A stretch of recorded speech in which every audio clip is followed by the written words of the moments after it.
Hi and welcome to Dr. Mix. Today we will explain audio interface latency.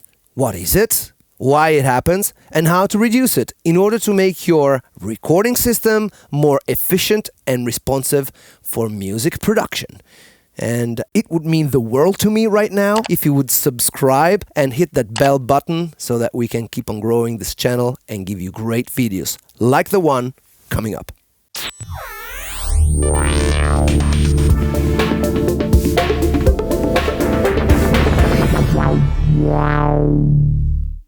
So let's start by understanding what latency means. In engineering, the definition of latency is a time interval between stimulation and response. In a recording system, this time interval means a delay between a piece of audio being played and its sound being reproduced by the speakers. This problem is particularly evident while recording. So why does latency happen? To understand the problem, you have to follow the signal path of a recording system. The instrument or voice goes into the audio interface and transformed into a digital signal by an analog to digital converter or ADC. Then the signal gets carried by the driver, which is a small piece of software, into the CPU of the computer. The signal then comes out of the CPU again into the digital to analog converter or DAC of the audio interface and gets reproduced by the speakers. In addition, remember that drivers are created by developers for Windows, whilst in most cases Apple's own core audio device is used for Mac. This means that the signal goes through a few layers of processing during its round trip, and as a consequence, a time delay is introduced.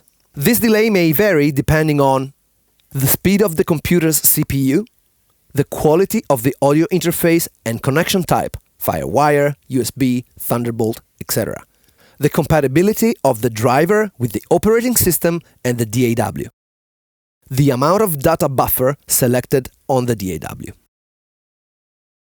Now, the data buffer is a portion of memory used to momentarily store the audio, which gives the computer time to process the audio itself, and so to ensure a stable stream of sound. The buffer is measured in number of samples, 48, 64, 96, and so on.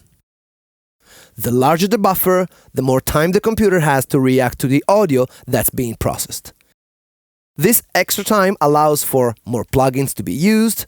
However, this does mean a slower responsiveness of the whole system. But there are many situations where indeed a larger buffer is necessary, for example, mixing, mastering, or live recording. These are all scenarios where stability is more important than low latency. Also, you want to remember that general-purpose computers are often busy doing other tasks. So, without the use of a sample buffer, background actions such as on-screen graphics, virus checking, mail checking, internet networking, file sharing apps can all interrupt the processing of audio, leading to clicks, pops, and dropouts. So, how can the latency problem be resolved for recording? Here are 5 solutions, from the cheapest to the most expensive. 1. Reduce the amount of buffer on your music software and don't use plugins in the recording path while recording. Make the buffer as low as possible. Just make sure you don't get any clicks and pops, but as low as possible. 2. Check the compatibility of your computer, operating system, drivers, and DAW plugin updates. 3. Use an external analog mixer and bypass the software monitoring altogether, so that you use the audio interface to only record the material, and you leave the monitoring duties to the mixer. 4. Buy an audio interface that features direct monitoring. Some of them have a simple pot to balance between the source and the computer. Some of them have a software control panel to manage direct hardware routing. 5. Buy a faster computer and interface to process your audio faster. Lastly, one word of warning. Latency times can be construed to look superior than they actually are. So don't trust all video tests that you see on YouTube, but consider the factors at play, which are number of audio channels used, number of plugins, sample rate, bit depth, amount of memory, and processing power of your computer.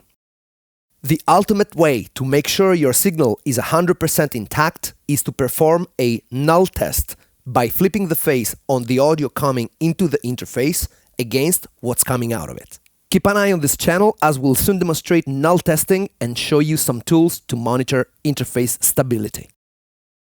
I hope this video was useful to you. If so, subscribe and hit that bell notification button. Keep on making great music, stay inspired, and see you next time.